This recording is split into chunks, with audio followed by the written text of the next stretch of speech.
On May 24, 2019, in the quiet suburb of Shiregreen, Sheffield, England, a chilling crime unfolded behind the walls of an unassuming home. A crime so horrific, so unfathomable, that it would leave the nation in shock. To the outside world, Sarah Barris was just another mother, raising her children in a modest home. But beneath that facade lay a dark, twisted secret, one that would lead to an unthinkable betrayal. "I gave you life, I can take it away." These were the haunting words Sarah Barris uttered, a statement that would soon become a horrifying reality. What drives parents to commit the unthinkable against their own children? Is it desperation, fear, or something far more sinister? Share your thoughts in the comments below. Blake Barris was 14 years old. His younger brother, Tristan, was just 13. Two boys full of life, energy, and curiosity. Blake was known for his sharp sense of humor and protective nature, always looking out for his younger siblings. Tristan was the dreamer, a boy with an infectious smile and an eagerness to explore the world around him. They were brothers, best friends, and inseparable. But behind the walls of their home, life was far from what it seemed. Their mother, Sarah Barris, ruled with strict authority. To outsiders, she was a struggling single mother, doing her best to raise 6 children. Inside, she was a woman consumed by fear, terrified that a dark secret would come to light. The man the children called Uncle Brandon was not their uncle at all. Brandon McKinn was their father, Sarah's half-brother. Their relationship, hidden in secrecy, was built on deception, manipulation, and control. And Sarah believed that if the truth were ever exposed, her family would be torn apart. The children lived under her dominance, bound by strict rules, empty threats, and, at times, chilling warnings. She had told them before, "I gave you life, I can take it away." It was a statement they had heard before. But no one ever imagined she meant it literally. Shiregreen, a quiet suburb in northern Sheffield, England, is characterized by its modest, semi-detached homes and tight-knit community. On Gregg House Road, one such residence became the epicenter of an unimaginable tragedy. On the morning of May 24, 2019, at approximately 7:30 a.m., emergency services were dispatched to this address following reports concerning the welfare of children inside. Upon arrival, authorities discovered 6 children, aged between 7 months and 14 years, unconscious within the home. The children were swiftly transported to Sheffield Children's Hospital. Tragically, the 2 eldest, 14-year-old Blake and 13-year-old Tristan, were later pronounced dead. The 4 younger children regained consciousness and were treated for non-life-threatening conditions. Immediate red flags emerged as investigators noted the sudden onset of the children's illnesses. Sarah Barris, the children's mother, provided inconsistent accounts of the events leading up to the incident, further arousing suspicion. The community of Shiregreen was left in shock, struggling to comprehend the gravity of the situation unfolding in their midst. Upon arrival at the residence on Gregg House Road, authorities promptly secured the scene, ensuring that no evidence was compromised. Inside, they discovered a chaotic environment that hinted at the horrors that had transpired. A thorough search of the home unveiled several critical pieces of evidence. Investigators found an excess of prescription medication intended for attention deficit hyperactivity disorder, ADHD. This discovery raised immediate concerns, as such medications, when misused, can have severe, even fatal, consequences. Further examination of digital devices revealed recent internet searches related to methods of killing, suggesting premeditation. Interviews with neighbors painted a troubling picture. Some recalled hearing Sarah Barris frequently admonishing her children with chilling statements like, "I gave you life, I can take it away." Family members and school officials expressed concerns about the children's well-being, noting instances of neglect and behavioral issues that had gone unaddressed. From the outset, Sarah Barris and Brandon McKinn were identified as primary suspects. Their accounts of the events leading up to the tragedy were riddled with inconsistencies, and their demeanor raised suspicion.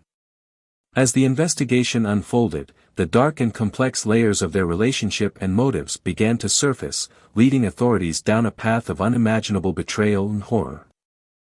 Sarah Barris and Brandon McKinn were not merely cohabiting relatives, they were half-siblings engaged in a clandestine sexual relationship, resulting in the birth of their 6 children.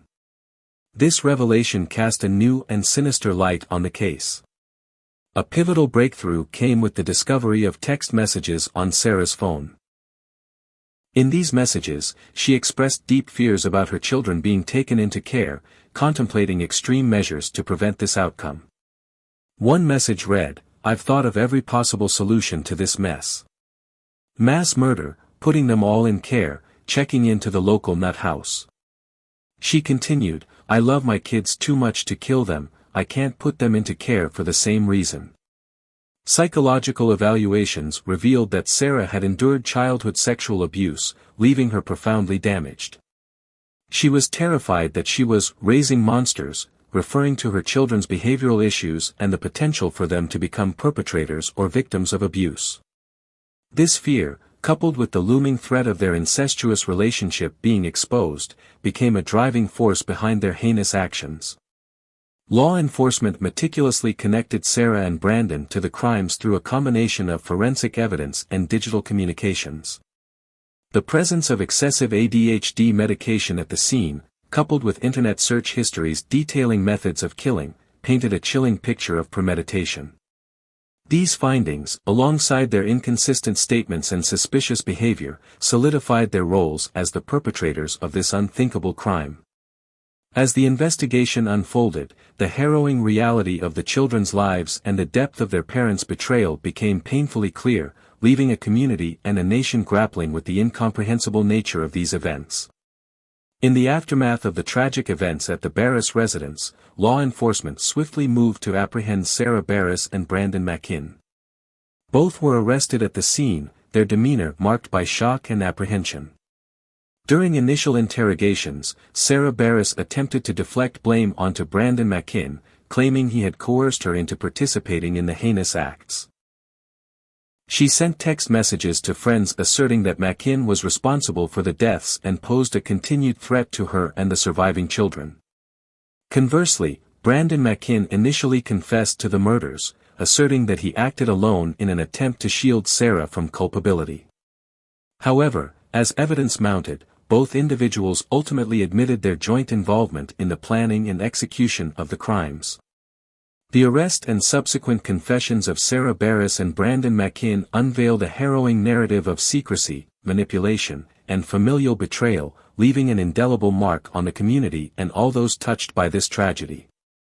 In September 2019, Sarah Barris and Brandon McKinn stood before Sheffield Crown Court, facing charges that had sent shockwaves through the community. Both pleaded guilty to the murders of their teenage sons, Blake and Tristan, as well as conspiracy to murder their remaining 4 children and multiple counts of attempted murder. The prosecution presented a harrowing narrative of premeditation. They detailed how Barris and McKinn first attempted to poison their children using ADHD medication. When this failed, they resorted to strangulation and suffocation. The court heard that Barris had previously threatened her children, telling them, "I gave you life, I can take it away." The defense highlighted Barris's traumatic upbringing and her profound fear of her children being taken into care. They argued that these factors contributed to her mental state at the time of the offenses. Emotional testimonies from family friends painted a picture of the victims' vibrant lives. One friend described Blake and Tristan as having a bright future ahead of them, noting how they lit up any room they were in. On November 12, 2019, both Barris and McKinn were sentenced to life imprisonment, each with a minimum term of 35 years. The judge remarked on the evil nature of their actions, emphasizing the breach of parental duty. The public reaction was one of profound shock and disbelief.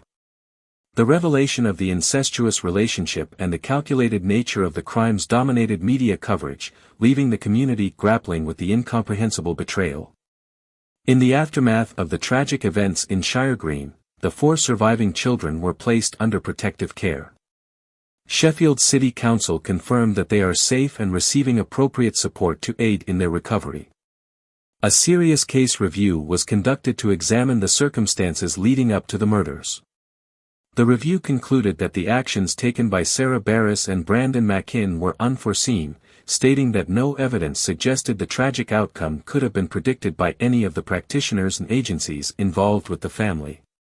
This case underscores the critical importance of vigilance in recognizing and addressing signs of familial abuse and mental health issues. It serves as a poignant reminder of the need for robust support systems and open communication channels to protect vulnerable individuals within our communities. This case is a chilling reminder of the unimaginable horrors that can unfold behind closed doors. The story of Sarah Barris and Brandon McKinn leaves us with haunting questions about the warning signs we may overlook and the systems in place to protect the most vulnerable. If you found this documentary insightful, don't forget to like, comment, and subscribe for more in-depth true crime investigations. And now, I want to hear from you. What measures do you think could prevent such tragedies in the future? Let's discuss in the comments below.